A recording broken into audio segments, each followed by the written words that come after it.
Hi folks, I'm Tim, and you're watching the motorcycle adventures of Two Wheel Tim. This weekend I'm taking a motorcycle camping trip down to Pinnacles National Park near King City, California.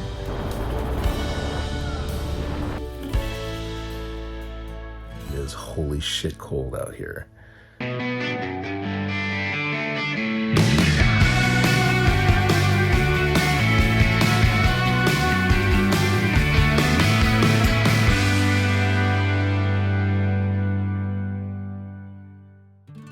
This is my BMW R1150RT. This is my RKA saddlebag that's designed specifically to fit in the BMW side cases. And this one I'm gonna use to put my clothes in. Okay, so I have 2 days worth of clothes packed. It's all packed up, ready to go.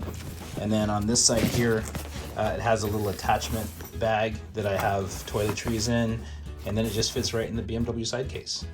This is the BMW side case. The saddlebag fits right into the side case, and then the side case will just close right up and lock into place. Okay, so for the second saddlebag, I have dehydrated food in here. I have some instant coffee in here. This little pack right here I'm actually using for my little MSR Jet cooking stove and cooking fuel, and a headlamp and a couple of solar powered lamps in here. Okay, the second side case is packed up and ready to go.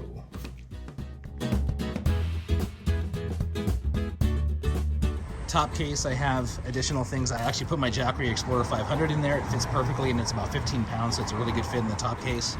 This is gonna be my first camping trip on my new channel, Motorcycle Adventures of Two Wheel Tim. So I hope you'll join me, and be sure to subscribe for future adventures. All right, so we're off, and it is starting out very rainy. All right, here we go. We're hitting some freeway. And we're heading south on Highway 1. The cases on the BMW they have waterproof seals. The nice thing about the 1150RT is I have heated grips. And so I've got the heated grips on high, and boy, it feels really good. I have seedy motorcycle boots that are waterproof.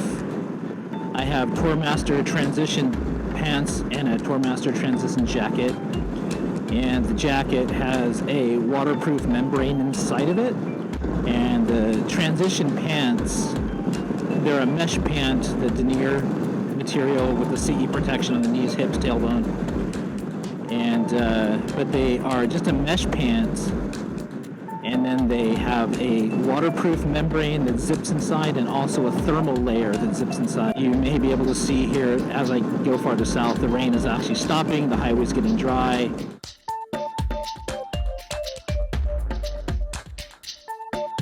Now we're going to take a quick stop for some gas, top off the tank, and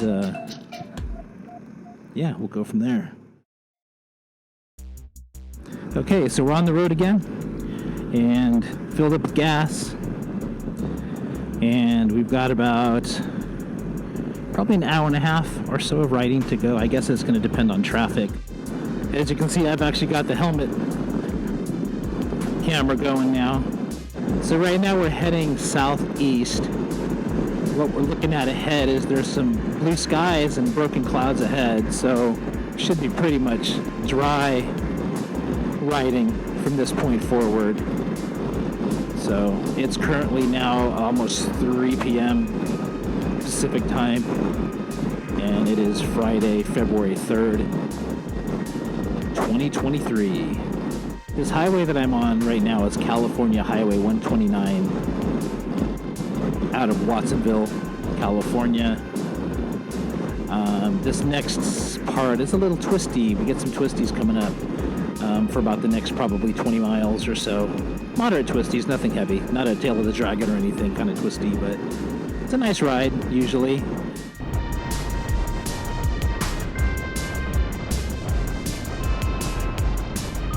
We're coming here to the end of Highway 129. It's actually kind of warm down here.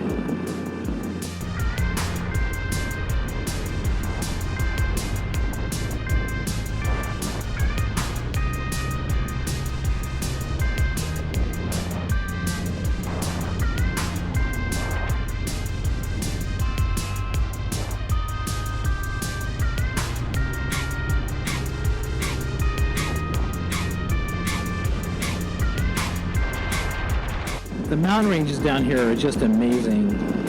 This is an area that in the summertime can get into the hundreds pretty quickly, but we're still in the late winter, and so it can still get pretty cold down here in the late winter at times.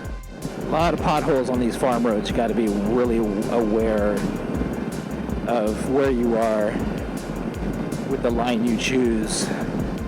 As far as this BMW goes, I bought this. It's a 2002 R1150RT sport touring bike. I bought it in 2004.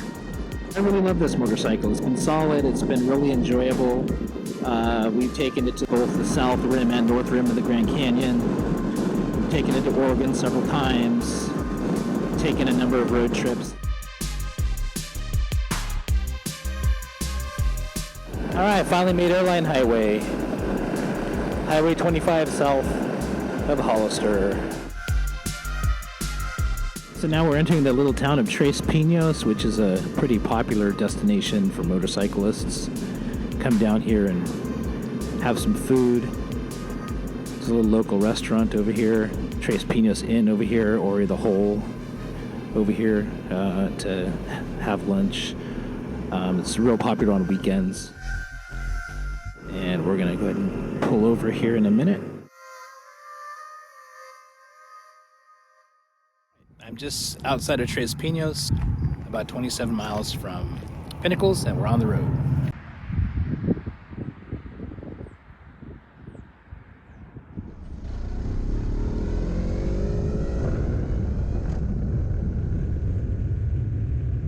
Okay, so we are back on the road again. This is Highway 25, Airline Highway south of Hollister.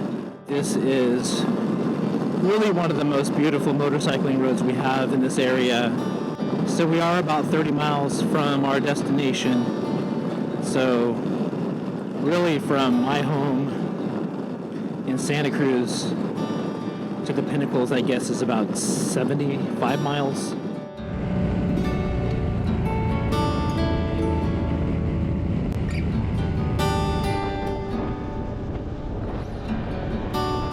So this is another frequent little stop here, the Pinos Market. People tend to come in here and get food and drinks and stuff. It's like a little grocery store.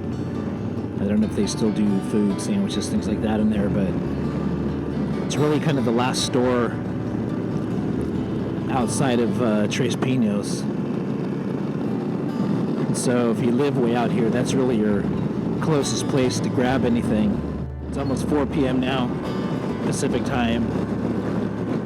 Sun sets around 5:45, I believe, tonight. So the rest of this trek down to the Pinnacles National Park should be in the daylight.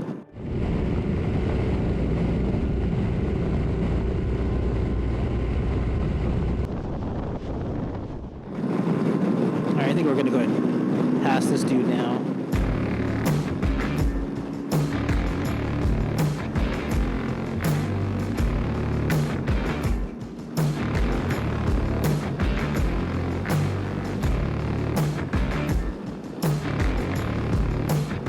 That was a quick and easy 90.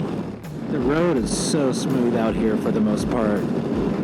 There are the occasional sections where it drops off and raises up, but for the most part the pavement is nice. It's not really ripped up or full of potholes and ruts. The corners are relatively smooth. It just makes for a really nice ride.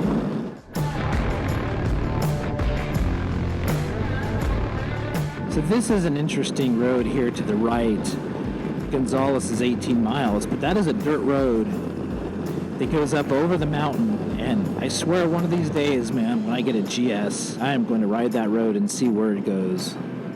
Because from here over that mountain range to Gonzales, 18 miles would be a pretty darn incredible ride.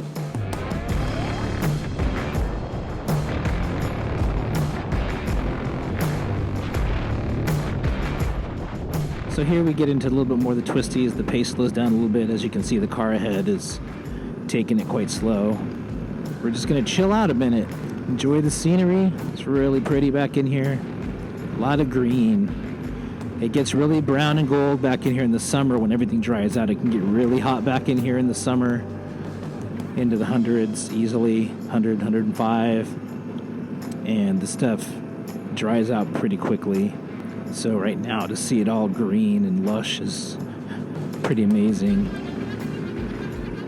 There's never a bad time for a ride, but when the weather's like this, it is amazing. So meditative, so relaxing. I do believe that you don't take a trip on a motorcycle, you experience a trip. And that experience can be really everything.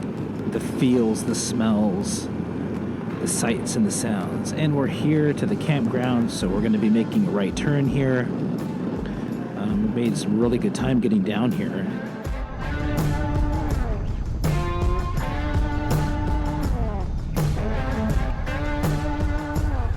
How's it going? Good, how are you? Good. I've got a tent I have a tent cabin at the campsite. Cool. So we do. Do you have a national parks pass? All right. So we do have a separate $30 entry fee for the park, just so you're aware. We take cash or card, or you can get an annual national parks pass for $80. I'll go ahead and get a national park pass. Sure. Yeah, that's cool. So that's something to make a note of, is if you come down to Pinnacles National Park and you're going to camp, they are going to charge you to get into the park. However, I went ahead and purchased the National Park Pass, the annual National Park Pass, for $80. If you're paying $35 to get into a national park and you can pay $80 for a one-year pass, that's a great deal, so it's well worth it. And there's no better way to enjoy the outdoors than on a motorcycle.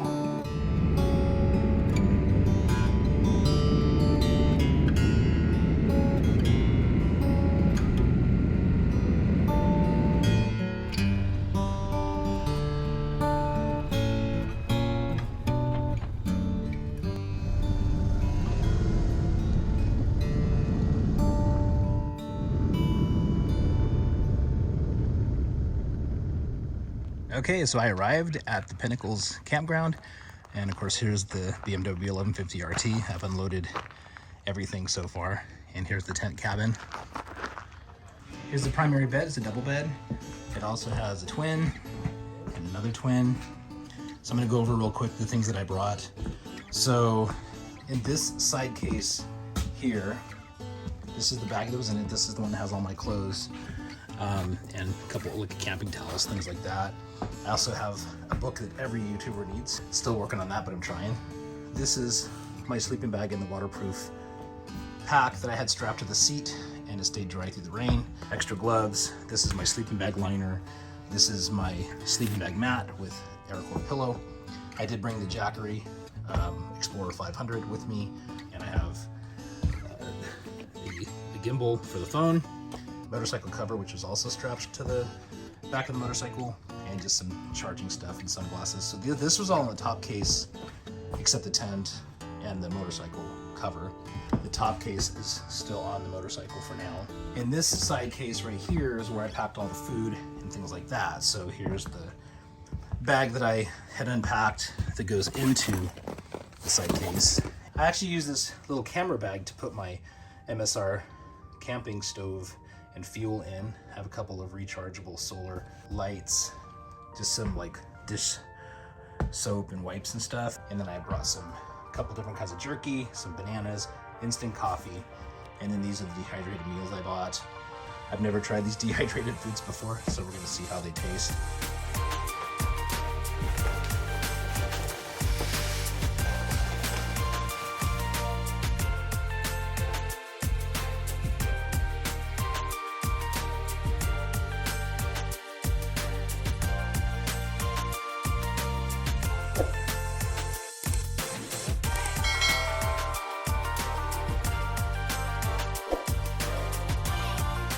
So here's the view out the front door of the cabin and view of the moon. There goes a little rabbit.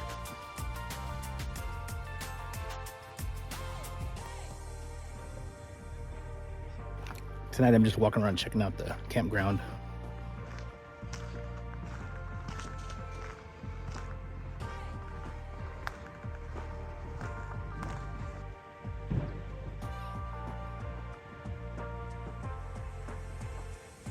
Okay, so for tonight's dinner, we're gonna try this Mountain House beef stew. Here with my little MSR camping stove here, boiling some water to have beef stew for dinner. This is the beef stew. It's not so bad. That beef stew, Mountain House freeze-dried food is actually pretty good. It's a little cold right now, so I think I'm gonna climb in a sleeping bag and read my book and fall asleep. I've got the Jackery Explorer 500 charging up the GoPro batteries. I'm gonna connect my phone here in a minute and my Apple Watch, and we're gonna just hit the sack.